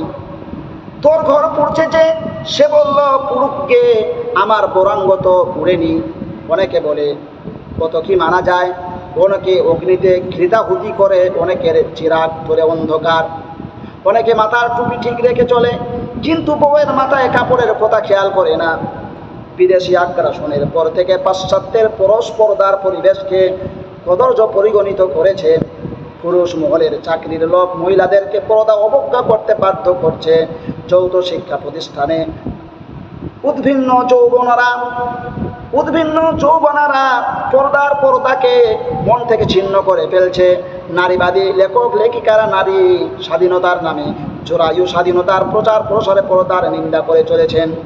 কবি সাহিত্যিকরাও পাশ্চাত্যের তথাকথিত সভ্যতায় প্রভান্বিত হয়ে সেই একই বিষ উদ্গার করে চলেছেন। নারীকে সমান অধিকার প্রদান করতে শিক্ষা প্রতিষ্ঠান, চাকরি স্থল, হাটে বাজারে উপস্থিত করেছেন দেশের নেতা নেত্রীরা। মুসলিম দেশগুলিতে পর্দা অবমানিত শুরু হয় 1920 সালে। মুসলিম নামধারী নাস্তিক আতাতুর্ক কামাল পাশা তুর্কিস্তানে পর্দা নিষিদ্ধ করে আইন প্রণয়ন করে। 1922 সালে রাফেজি রিজা পাহলভি ইরানে পর্দা নিষিদ্ধ হওয়ার আইন পাশ করে। আফগানিস্তানে মোহাম্মদ আমান পর্দা উচ্ছেদ করার নিয়ম কানুন চালু করে। আলবেনিয়ায় আহমদ জোগাওয়া পর্দার লেবাস তুলে দেয়। টিউনিসিয়ায় 1421 হিজরি মোতাবেক 2000 সনে কুখ্যাত নেতা বুরকাইবা আইন করে পর্দা নিষিদ্ধ করে। আমার বন্ধুগণ, এইভাবে করে 2011 সালেও ফ্রান্স ও অস্ট্রেলিয়ার মতো বহু দেশে পর্দা নিষিদ্ধ করা হয়েছে। উপমহাদেশে তারই অনুকরণ করার চেষ্টা চলছে। কোথাও পর্দার বিরুদ্ধে পুরুষরা সোচ্চার হচ্ছে। কবি বলেছেন, মাছ মরেছে বিড়াল কাঁদে শান্ত করলো ওকে, ব্যাঙের শোকে সাঁতার পানি দেখি সাপের চোখে। কোথাও পর্দার বিরুদ্ধে মিটিং মিছিল হচ্ছে, কোথাও বোরকা জ্বালানো হচ্ছে। এই হলো দেশের পরিস্থিতি। আমার বন্ধুগণ, আল্লাহ রাব্বুল আলামিন আমাদেরকে মুসলিম নরনারীকে পর্দার বিধান দিয়েছেন এবং নারীকে বিশেষ করে মর্যাদা দিয়েছেন। ইসলামে পর্দার বিধান একটি ফরজ জিনিস। এ বিধানদাতা স্বয়ং সৃষ্টিকর্তা, যিনি নারীকে যে প্রকৃতি ও দেহ ষষ্ঠ দিয়ে সৃষ্টি করেছেন, সে দেহ পুরুষের প্রকৃতি ও মনে কেমন প্রভাব বিস্তার করবে তা তিনি জানেন। যেহেতু সে প্রভাব তিনি সৃষ্টি করেছেন, সুতরাং তিনি লেবাস পোশাকের বিধান দিয়ে বলেন, ইয়া বানি আদম কদ আনজালনা আলাইকুম লিবাসাই ইউবারি সাওআতিকুম ওয়া রিশা ওয়া লিবাসুত তাকওয়া যালিকা খায়র যালিকা মিন আয়াতিল্লাহি লাআল্লাহুম ইয়াযাক্কারুন। হে বনি আদম, হে মানব জাতি, তোমাদের লজ্জাস্থান ঢাকার ও বেশভূষার উদ্দেশ্যে আমি তোমাদের জন্য পরিচ্ছদ অবতীর্ণ করেছি। আর সংযমশীলতার পরিচ্ছদ সর্বোৎকৃষ্ট। এ হলো আল্লাহর নিদর্শন সমূহের অন্যতম, যাতে তারা উপদেশ গ্রহণ করে। লজ্জাস্থান হলো শরীরের সেই অংশগুলো যা ঢেকে রাখা জরুরি। আর বেশভূষা হলো সেই পোশাক যা সৌন্দর্য প্রকাশ করার জন্য পরিধান করা হয়। অর্থাৎ পোশাকের প্রথম প্রকার হলো প্রয়োজনীয় বিষয়াদির অন্তর্ভুক্ত এবং তার দ্বিতীয় প্রকার হলো পরিপূরক ও প্রার্থী। মহান আল্লাহ উভয় প্রকার পোশাকের জন্য সরঞ্জাম উপাদান সৃষ্টি করেছেন। পক্ষান্তরে আরও একটি পোশাক আছে যা পরিধান না করলে মানুষ উলঙ্গই থাকে। সুন্দর থেকে সুন্দরতম পোশাক পরলেও সে অসুন্দর থাকে। আর তা হলো তাকওয়া ও সংযমশীলতার পোশাক। এমন পোশাক যা পরিধান করে মানুষ প্রয়োজনীয় অঙ্গ আবৃত করে, অহংকার করার পরিবর্তে আল্লাহকে ভয় করে এবং ঈমান অনেক আমলের দাবিসমূহ পূরণ করার প্রতি যত্ন নেয়। নচেত যে মানুষের মনের অভ্যন্তরে লজ্জাশীলতা নাই, সে মানুষ যতই সুন্দর ও অভিজাত পরিচ্ছদ পরিধান করে থাকুক না কেন, তাকে অন্য মানুষ নগ্নই দেখতে পাবে। সংযমশীলতার পরিচ্ছদে সর্বোৎকৃষ্ট আর সংযমশীলতার পরিচ্ছদেই সর্বোৎকৃষ্ট কোথা থেকে এ অর্থ ফুটে উঠেছে। সৌন্দর্য ও সাজসজ্জার জন্য যদিও পোশাক পরা বৈধ, তবুও পোশাকের ব্যাপারে এমন সাদামাটা হওয়া বেশি উত্তম, যাতে পরহেজগারি ও আল্লাহ বিরুদ্ধ প্রকাশ পায়। এই জন্য কবি বলেছেন, ইদাল মারউ লাম ইয়ালবিস সিয়াবান মানিত্তুকা তাকাল্লুবু উরয়ানান ওয়া ইন কানা কাসিয়ান ওয়া খায়রু লিবাসিল মারই তাআতু রাব্বিহ ওয়ালা খায়রা ফী মান কানা আল্লাহু আসিয়ান। মানুষ যদি তাকওয়ার লেবাস না পরে তাহলে সে উলঙ্গই, যদিও সে কাপড় পরে থাকে। মানুষের সর্বশ্রেষ্ঠ লেবাস হলো নিজ প্রতিপালকের আনুগত্য করা, আর তার মধ্যে কোনো মঙ্গল নেই যে নিজ প্রতিপালকের অবাধ্য সীমা লঙ্ঘন করে। মুসলিম মহিলার ভিতরে যেহেতু ঈমান আছে, সেহেতু তার মনে মগজে তাকওয়া থাকে, তাই তো সে নিজ প্রতিপালকের আদেশ পালন করে তাকওয়ার লেবাস পরিধান করে। মুসলিম মহিলা হয় নিজ পরিচ্ছন্নতায় ফুলের চাইতে সুন্দর, নিজ চরিত্র হয় কস্তুরী অপেক্ষা সৌরভময়, বিনয় হয় পূর্ণিমার চাঁদ অপেক্ষা স্নিগ্ধময়, স্নেহ ভালোবাসা হয় বৃষ্টি অপেক্ষা সর্বব্যাপী। তাই তো সেই ঈমানদারা নিজ সৌন্দর্যের রক্ষণাবেক্ষণ করে, অল্পে তুষ্ট থেকে সুখের জান্নাত লাভ করে, পর্দার অন্তরালে থেকে নিজের পবিত্রতা রক্ষা করে, লজ্জাশীলতার অলঙ্কার দ্বারা নিজ সৌন্দর্য বর্ধন করে। ঈমানহীন নারী দেহে পোশাক না রেখে নগ্নতার প্রতিযোগিতায় বিশ্ব সুন্দরী হয়, কিন্তু ঈমানদার নারী সমস্ত দেহে পর্দা রেখে সর্বসুন্দরী হয়। মুসলিম মহিলারা কেন পর্দা করে? পর্দার যে সকল যৌক্তিকতা আছে তা অনেকের নিকট গ্রাহ্য না হলেও প্রধান একটি কারণে মহিলাকে পর্দার বিধান মানতে হয়, আর তা হলো তার প্রতিপালকের আদেশ। মুসলিম পুরুষরা দাড়ি কেন রাখে? যেহেতু প্রতিপালকের আদেশ। যেমন পুরুষে আদেশ পালন করতে কারণ খুঁজবে না, তেমনি মহিলা পর্দার আদেশ পালন করতে যুক্তি খুঁজবে না, যদিও যুক্তি তাকে পর্দার বিধান থেকে মুক্তি দিতে পারবে না। সুতরাং আল্লাহ তাআলা পর্দা সম্পর্কে কি বলেছেন? এই বিধান ও আদেশগুলো আমরা কোরআন থেকে এবং হাদিস থেকে শ্রবণ করি। আল্লাহ রাব্বুল আলামিন পর্দার প্রথম দলিল দিয়েছেন, পর্দার কথা তিনি বলেছেন। সূরা নূরে বলা হয়েছে, وَقُلْ لِلْمُؤْمِنَاتِ يَغْضُضْنَ مِنْ أَبْصَارِهِنَّ وَيَحْفَظْنَ فُرُوجَهُنَّ وَلَا يُبْدِينَ زِينَتَهُنَّ إِلَّا مَا ظَهَرَ مِنْهَا। বিশ্বাসী নারীদেরকে বলো তারা যেন তাদের দৃষ্টিকে সংযত করে ও তাদের লজ্জাস্থান রক্ষা করে, তারা যা সাধারণত প্রকাশ করে থাকে তা ব্যতীত তাদের সৌন্দর্যের জন্য প্রদর্শন না করে। এই আয়াতের দিকে লক্ষণীয় বিষয় রয়েছে। মহান আল্লাহ এই আয়াতে মুমিন নারীদেরকে তাদের সকল প্রকার সৌন্দর্য গোপন করতে আদেশ দিয়েছেন। সুতরাং তাদের সৃষ্টিগত দৈহিক সৌন্দর্য, যেমন চেহারার লাবণ্য, চোখের মোহনীয়তা, ঠোঁটের কমনীয়তা, গালের সুডৌলতা, চুলের সুশ্রীকতা, কানের পল্লবশ্রী, জুলফির মনোহারিত্য ইত্যাদি দেহের অন্যান্য অঙ্গ প্রত্যঙ্গের সৌন্দর্যকে আবৃত করতে আদেশ করা হয়েছে। অনুরূপ এও আদেশ করা হয়েছে যে তারা যেন তাদের প্রসাধনগত অতিরিক্ত স্বীকৃত সৌন্দর্য গোপন করে, যেমন যাবতীয় অলঙ্কার, আঙ্গুলের আংটি, হাতের চুড়ি, মেয়েদের উল্কি, চোখের কাজল, ঠোঁট পালিশ, কানের দুল, গলার হার, পরিহিত পরিচ্ছেদ ইত্যাদি নারীর সৌন্দর্য বর্ধক সকল প্রকার জিনিসকে ঢেকে রাখতে আদেশ করা হয়েছে। এই আয়াতে সূরা নূরের 31 নম্বর আয়াতে সকল প্রকার সৌন্দর্যকে গোপন করতে আদেশ করে কেবল এক প্রকার সৌন্দর্যকে ব্যতিক্রান্ত করা হয়েছে, আর তা হলো যা সাধারণত প্রকাশ থাকে। কোন সৌন্দর্য সাধারণত প্রকাশ থাকে আয়াতে তা অস্পষ্ট রাখা হয়েছে।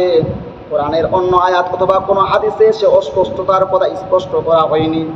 অবশ্য এই বিষয়ে সাহাবা ও তাবেঈন কর্তৃক বিভিন্ন উক্তি বর্ণিত হয়েছে।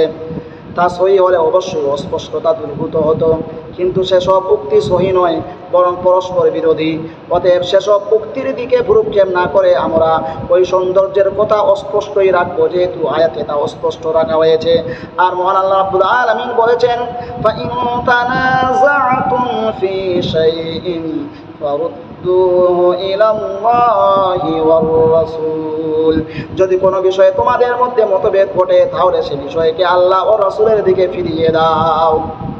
আমাদের উচিত এই আয়াতের নিগুড় অর্থ অন্যান্য আয়াত ও হাদিসের আলোকে এবং আরবি সাহিত্য শৈলীর ভিত্তিতে উদ্ধার করা, যাতে সন্দিহান মনের আকাশে কোনো সন্দেহের মেঘ জমে না থাকে। এই আয়াতে লক্ষণীয় আরও যে মহান আল্লাহ যখন সৌন্দর্য গোপন করতে বললেন তখন সে ক্রিয়ার সাথে কর্তা বানালেন মহিলাদেরকে, কিন্তু যখন যা সাধারণত প্রকাশ থাকে কথাটি বলার সময় ক্রিয়ার কর্তা বানালেন খোদ সৌন্দর্যকে। মহিলাদেরকে ক্রিয়ার কর্তা বানিয়ে বলেননি যে যা সাধারণত তারা প্রকাশ করে, আর তার অর্থ এই দাঁড়ায় যেমন আল্লাহ মহিলাকে তার সকল প্রকার সৌন্দর্য গোপন করতে আদেশ দিয়েছেন, সুতরাং সে তাই করবে। অবশ্য যা আপনি প্রকাশ হয়ে পড়ে, যা প্রকাশ হয়ে পড়তে তার নিজস্ব কোনো এখতিয়ার থাকে না, যা প্রকাশ করতে সে বাধ্য হয়, যা গোপন করা আদৌ সম্ভব নয়, যা ইচ্ছা করলেও গোপন করা যায় না, তা অনিচ্ছাকৃত প্রকাশ হয়ে পড়লে তার কোনো অপরাধ হবে না। আরও স্পষ্ট করার জন্য বলতে হয় যে মহিলার সৌন্দর্য দুই প্রকার। প্রথম প্রকার সৌন্দর্য যা সে গোপন করতে আদিষ্ট হয়েছে, চাই তা দৈহিক সৌন্দর্য হোক অথবা আলংকারিক সৌন্দর্য হোক। সে যদি তা গোপন করতে ত্রুটি করে অথবা ইচ্ছা করে প্রকাশ করে তাহলে সে গুনাহগার হবে। দ্বিতীয় প্রকার সৌন্দর্য যা গোপন করা সম্ভব নয় অথবা গোপন করা সম্ভব কিন্তু অনিচ্ছাকৃত তা প্রকাশ হয়ে যায় অথবা মনের অজান্তেই তা প্রকাশ হয়ে পড়ে অথবা মহিলা প্রয়োজনে তা প্রকাশ করতে বাধ্য হয়। মহিলা নিজে তা প্রকাশ করে না, বরং সৌন্দর্য আপনি প্রকাশ হয়ে পড়ে অথবা প্রয়োজনে তাকে ভুলতে বাধ্য করে, তাহলে সেক্ষেত্রে সে গুনাহগার হবে না। এই শ্রেণীর সৌন্দর্যের কোথায় মহান আল্লাহ যা সাধারণত প্রকাশ তাকে বলে ব্যক্ত করেছেন, যেহেতু তিনি অন্যত্রে বলেছেন লা ইউকাল্লিফুল্লাহু নাফসান ইল্লা উসআহা, আল্লাহ কাউকেও তার সাধ্যের অতিরিক্ত দায়িত্ব অর্পণ করেন না। এই প্রয়োজন বা ক্ষমতার কথা যেহেতু কালপাত্র ভেদে বিভিন্ন হতে পারে, সেহেতু আয়াতে তা অস্পষ্টই রাখা হয়েছে, আর তাতেই রয়েছে উম্মাহর জন্য সহজতা ও প্রশস্ততা। বলা বাহুল্য, মহিলা যে কাপড় দিয়ে নিজেকে গোপন করবে তাতে যদি কোনো অনিচ্ছাকৃত সৌন্দর্য থাকে অথবা হাওয়া ইত্যাদির কারণে দেহের কোনো অংশ থেকে বাহ্যিক আবরণ সরে যায় অথবা বিবাহের পূর্বে পর কনেকে এক নজর দেখে নিতে চায় অথবা চিকিৎসককে কোনো অঙ্গ দেখানো প্রয়োজন হয় অথবা শনাক্ত পরিচয় তাকিদ করার জন্য কারো নিকট চেহারা দেখাতে হয়, তাহলে সে সকল ক্ষেত্রে মহিলার কোনো গুনাহ হবে না। সুতরাং স্পষ্ট হলো যে যা সাধারণত প্রকাশ থাকে তার অর্থ চেহারা ও হাত অথবা আংটি, চুড়ি, সুরমা, কলক ইত্যাদি নির্দিষ্ট করা শুদ্ধ নয়। বিধায় অপ্রয়োজনে তা ইচ্ছাকৃত বের করে রাখা মহিলার জন্য বৈধ নয়। দ্বিতীয় দলিল মহান আল্লাহ বলেন وَإِذَا سَأَلْتُمُوهُنَّ مَتَاعًا فَاسْأَلُوهُنَّ مِنْ وَرَاءِ حِجَابٍ ذَلِكُمْ أَطْهَرُ لِقُلُوبِكُمْ وَقُلُوبِهِنَّ, তোমরা তাদের নিকট হতে কিছু চাইলে পর্দার অন্তরাল হতে চাও, এ বিধান তোমাদের এবং তোমাদের হৃদয়ের জন্য অধিকতর পবিত্র। এ আয়াত লক্ষণীয় যে কিছু চাইলে পর্দার অন্তরাল হতে চাও, তার মানে বিনা পর্দায় তাদের কাছে কিছু চেয়েও না, নেপথ্য থেকে তাদের কথা শোনো। আর তার অর্থই হলো চেহারা দেখানোই বৈধ নয়, কারণ তাহলে তো পর্দার অন্তরাল হতে চাও, এ কথার কোনো অর্থ অবশিষ্ট থাকে না। চেহারা যদি অপরকে দেখানোই যাবে তাহলে আবার অন্তরাল বা আড়াল কিসের থাকবে? আর পর্দার এই বিধান পুরুষ মহিলা সকলের মনের জন্য অধিকতর পবিত্র, যেহেতু বেপরদায় দেখা সাক্ষাতে মনের মাঝে নানা কুমন্ত্রণা সৃষ্টি হয়, ধীরে ধীরে মনে নোংরা চিন্তায় স্থান লাভ করে আর তারপরে মন অপবিত্র হয়ে যেতে পারে। মানুষের মন হালকা তুলোর মতো, কখন কোন দিকে হাওয়া লেগে উড়ে যায় কেউ জানে না। মানুষের মন কচুর পাতার উপর এক বিন্দু পানির মতো, হাওয়ার দোলাতে কখন কোন দিকে গড়িয়ে যায় কেউ বলতে পারে না। মানুষের মন বড় মন্দপ্রবণ, কেউ নিজের মনকে পবিত্র ভাবতে পারে না। এই জন্য কোনো ফেরেশতা মনের পুরুষ হলেও তাকে পর্দা করতে হবে। সাহাবারা ছিলেন সবচেয়ে বেশি পবিত্র মনের অধিকারী, তাদেরকে যদি পর্দার বিধান মান্য করতে বলা হয় তাহলে আমাদের মতো সাধারণ মানুষদের ক্ষেত্রে সে বিধান মেনে চলা কত বড় জরুরি তা অনুমেয়। আমার বন্ধুগণ, মহান আল্লাহ রাব্বুল আলামিন তৃতীয় দলিল দিয়েছেন পর্দা করার জন্য। নারী এবং পুরুষকে উভয়কেই বলেছেন, বিশেষ করে মহিলাদেরকে পর্দার বিধান দিয়েছেন। আল্লাহ রাব্বুল আলামিন বলেন ওয়ালইয়াদরিবনা বিখুমরিহিন্না আলা জুয়ুবিহিন্না ওয়ালা ইউবদিনা যিনাতাহুন্না ইল্লা লিবুউলাতিহিন্না আও আবাইহিন্না আও আবাই বুউলাতিহিন্না আও আবনাইহিন্না আও আবনাই বুউলাতিহিন্না أو إخوانهن أو بني إخوانهن أو بني أخواتهن أو نسائهن أو ما ملكت أيمانهن أو التابعين غير أولي الإربة من الرجال أو الطفل الذين لم يظهروا على عورات النساء ولا يضربن بأرجلهن ليعلم ما يخفين من زينتهن وتوبوا إلى الله جميعا أيها المؤمنون لعلكم تفلحون তারা তাদের বক্ষস্থল যেন মাথার কাপড় দ্বারা আবৃত রাখে, তারা যেন তাদের স্বামী, পিতা, শ্বশুর, পুত্র, স্বামীর পুত্র, ভ্রাতা, ভ্রাতুষ্পুত্র, ভগিনী, পুত্র, তাদের নারীগণ, নিজ অধিকারভুক্ত দাস, যৌন কামনা রহিত পুরুষ অথবা নারীদের গোপন অঙ্গ সম্বন্ধে অজ্ঞ বালক ব্যতীত কারো নিকট তাদের সৌন্দর্য প্রকাশ না করে। আর তারা যেন এমন সজোরে পদক্ষেপ না করে যাতে তাদের গোপন আবরণ প্রকাশ পেয়ে যায়। হে মুমিনগণ, তোমরা সকলে আল্লাহর দিকে প্রত্যাবর্তন করো যাতে তোমরা সফল কাম হতে পারো। এই আয়াতে লক্ষণীয় বিষয় যে আল্লাহ মহিলাদেরকে আদেশ করেছেন তারা যেন তাদের মাথার উপর থেকে ওড়নাকে নিজেদের বক্ষ স্তরে নামিয়ে নেয়। খুমুর বা খিমার অর্থ মাথা ঢাকার কাপড়, অর্থাৎ যে কাপড় দিয়ে মাথা রাখবে সেই কাপড়ের কিছু অংশ যেন বুককেও ঢেকে নেই। এর মানে অবশ্যই এই নয় যে মাথায় ওড়না বা কাপড় না রেখে কেবল ভাঁজ করে বুকের উপর চাপিয়ে নেই, যেমন বর্তমানের আধুনিকারা কোরআনের আদেশ বিরোধী আচরণ প্রদর্শন করে নিজেদের মাথার ওড়নাকে কেবল বুকের ওপর সরু বা চিকন করে চাপিয়ে রাখে। সুতরাং মাথার উপর থেকে যখন বুকের উপর ওড়না রাখতে হবে তখন চেহারা কি বাদ যাবে? কখনোই না। যদি বলেন আল্লাহ তো বুকের উপর ওড়না রাখতে বলেছেন, মুখের উপরে নয়, সুতরাং চেহারা ঢাকা জরুরি নয়, কিন্তু তাহলে আল্লাহ তো ঘাড়, বাজু ইত্যাদি রাখারও কথাও বলেননি। তা বলে কি তা বের করে রাখা বৈধ মহিলার জন্য? কখনোই নয়। মানে আল্লাহ যখন মহিলাকে গলার নিচের অংশ ঢাকাতে আদেশ করলেন তখন সেই ঢাকাতে চেহারা বাদ যাবে কেন? চেহারাই তো রূপের মাপকাঠি। কেউ সুন্দরী হলে চেহারা দেখেই হয়, চেহারা দেখেই বোঝা যায়। চেহারায় সৌন্দর্যের আধার, রূপ বিচারের সময় চেহারাই দর্শনীয়, সুতরাং তা হিজাবের বাইরে যাবে কেন? এখানে লক্ষণীয় যে মহান আল্লাহ আয়াতের শেষে বলেছেন ওয়াতুবু ইলাল্লাহি জামিআন আইয়ুহাল মুমিনুনা লাআল্লাকুম তুফলিহুন। হে মুমিনগণ, তোমরা সকলে আল্লাহর দিকে প্রত্যাবর্তন তওবা করো যাতে তোমরা সফল কাম হতে পারো। সুতরাং সেই যুবতীরা তওবা করো যারা এখনো আল্লাহর অবাধ্যতায় দিবারাত্রি অতিবাহিত করে চলেছ, সেই মহিলারা তওবা করো যারা এখনো অপরের বোরকা পরা দেখে নিজেদের দেহে গরম লাগা অনুভব করো, সেই পুরুষ ও মহিলা তওবা করো যারা এখনো পর্দা ও বোরকা নিয়ে ব্যঙ্গ বিদ্রুপ করো, সেই তরুণীরা তওবা করো যারা এখনো বিনা পর্দায় নিজেদের রূপ সৌন্দর্য প্রদর্শন করে বেড়াও। আরে তোমার রূপ কতদিনকার? ফোটা ফুলের মতো তোমার রূপের বাহার কতদিনকার? একদিন আসবে যেদিন তোমার রূপ ফুলের মতোই ঝলসে যাবে। সুতরাং সেই রূপ, সেই যৌবনের বাহার কেবল তোমার স্বামীকে উপহার দাও। স্বামী না থাকলে জান্নাতি স্বামীর জন্য গোপন রাখো। তুমি কি জান্নাতি নারী হতে চাও না? তুমি কি চাও না জান্নাতে তোমার চির সুখের বাসা হোক? এ দুনিয়া আর কয়দিনকার? এই দুনিয়াকে প্রাধান্য দেবে কেন? মহান আল্লাহ বলেন فأما من طغى وآثر الحياة الدنيا فإن الجحيم هي المأوى। সুতরাং যে সীমা লঙ্ঘন করেছে এবং পার্থিব জীবনকে প্রাধান্য দিয়েছে, জাহিম জাহান্নামই হবে তার আশ্রয়স্থল, থাকার জায়গা।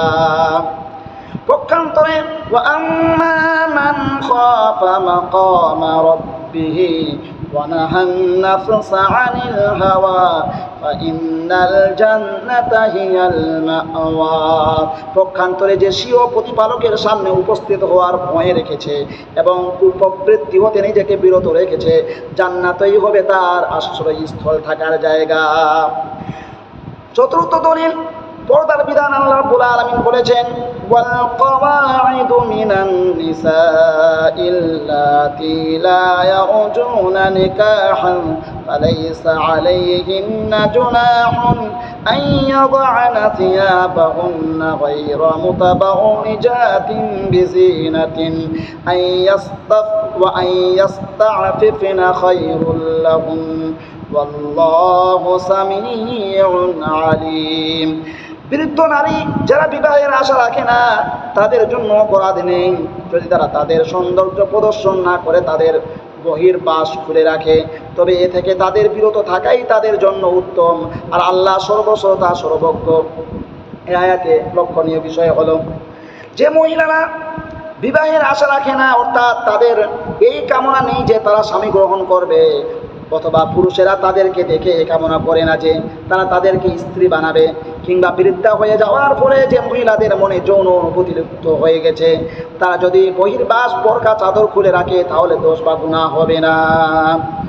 আর তার অর্থই হলো যাদের মনে অনুরূপ আশা আছে অথবা যাদের ব্যাপারে অনুরূপ আশা করা যায় তারা তাদের বহির্বাস খুলে রাখলে দোষ বা গুনাহ আছে। তবুও বৃদ্ধার ক্ষেত্রে শর্ত আরোপ করা হয়েছে যে তারা তাদের সৌন্দর্য প্রদর্শন করবে না। চাদর বা বোরকা পরা ওয়াজিব নয় বলে বৃদ্ধা চোখে কাজল, ঠোঁটে ঠোঁট পালিশ ইত্যাদি প্রসাধনী লাগিয়ে প্রসাধিকা সাজতে পারে না, ব্রা দিয়ে বক্ষ স্থল উঁচু করে প্রদর্শন করতে পারে না, অথবা এমন লেবাস পরতে পারে না যাতে পুরুষের চোখে আকর্ষণীয়। বলা বাহুল্য বৃদ্ধারা বা বৃদ্ধার ক্ষেত্রে যদি এমন শর্ত হয় তাহলে যুবতীর ক্ষেত্রে তার কতটা গুরুত্ব থাকতে পারে যাকে বহির্বাস পরিধান করতে আদেশ করা হয়েছে। পঞ্চম দলিল, মহান আল্লাহ বলেন ইয়া নিসাআন নবী লাস্তুন্না কাআহাদিম মিনান নিসাই ইত্তাকাইতুন্না ফালা তাখদা'না বিল কওল ফায়াতমা'আল্লাযী ফী কলবিহি মারাদুন وقلن قولا معروفا وقرن في بيوتكن ولا تبرجن تبرج الجاهلية الأولى।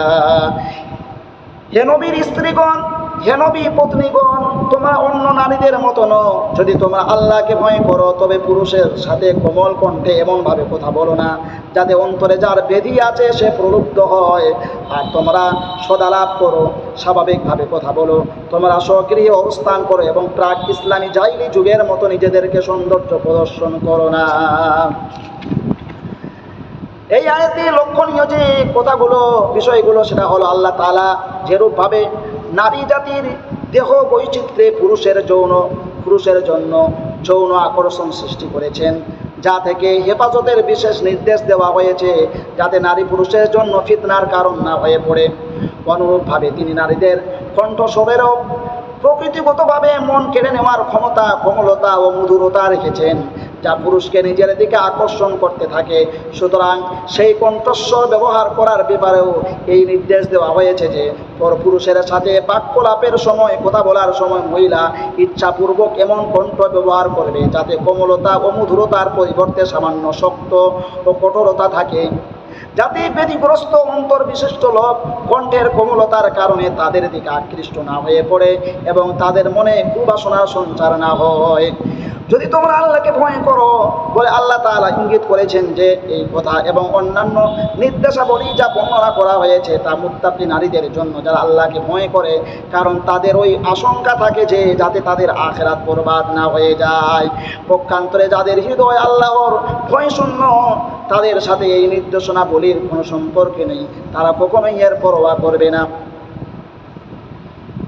আল্লাহ রাব্বুল আলামিন এই আয়াতে বলেছেন, নবীর স্ত্রীগণকে বলেছেন তোমরা স্বগৃহে অবস্থান করো এবং প্রয়োজন ছাড়া ঘর থেকে বাইরে যেও না। এতে পরিষ্কার করে দেওয়া হয়েছে যে নারীদের কর্ম, রাজনীতি, দুনিয়া পরিচালনা ও পরিশ্রম উপার্জন করা নয়, বরং তাদের প্রধান কাজ হলো ঘরের চার দেওয়ালের মাঝে সুরক্ষিত থেকে গৃহকর্ম দেখাশোনা করা। প্রাক ইসলামী জাহিলি যুগের মতো নিজেদেরকে সৌন্দর্য প্রদর্শন করো না। এখানে নারীদের ঘর থেকে বের হওয়ার আদব বর্ণনা করা হয়েছে।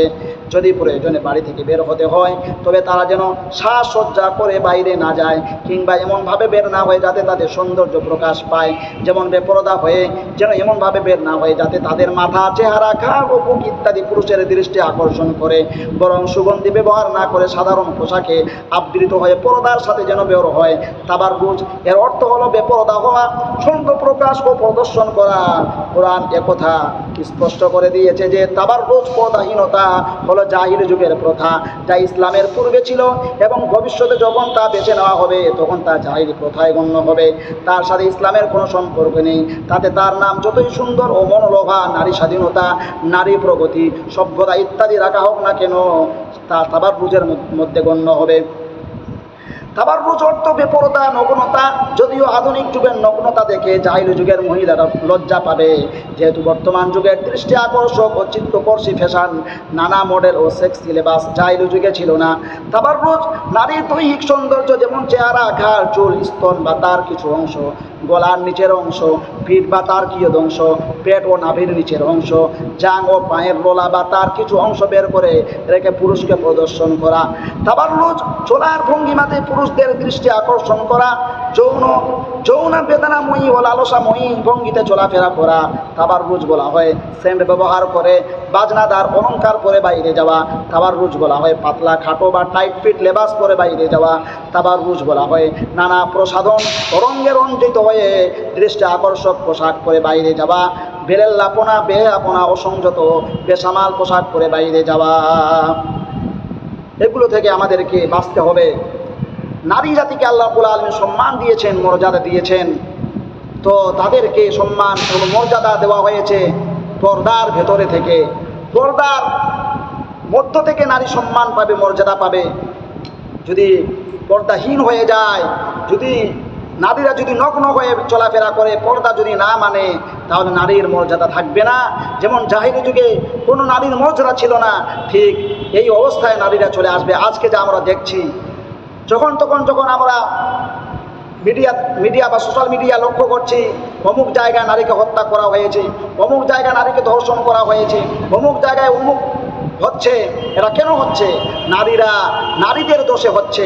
নারীরা আজ উলঙ্গ, বেহায়া, অশ্লীল, লজ্জাহীনতা,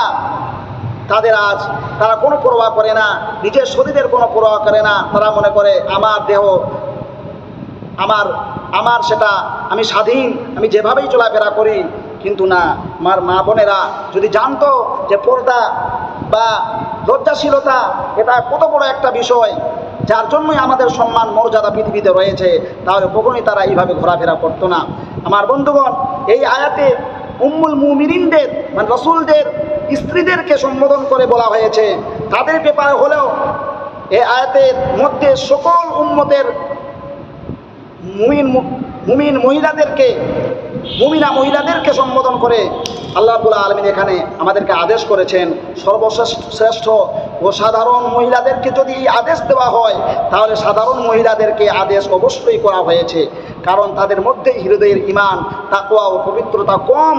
যেমন এই আয়াতে তাদেরকে সালাত কায়েম করতে, যাকাত দিতে ও আল্লাহ ও তার রাসূলের আনুগত্য করতে আদেশ দেওয়া হয়েছে, যে আদেশ সকল মহিলার জন্য ব্যাপক।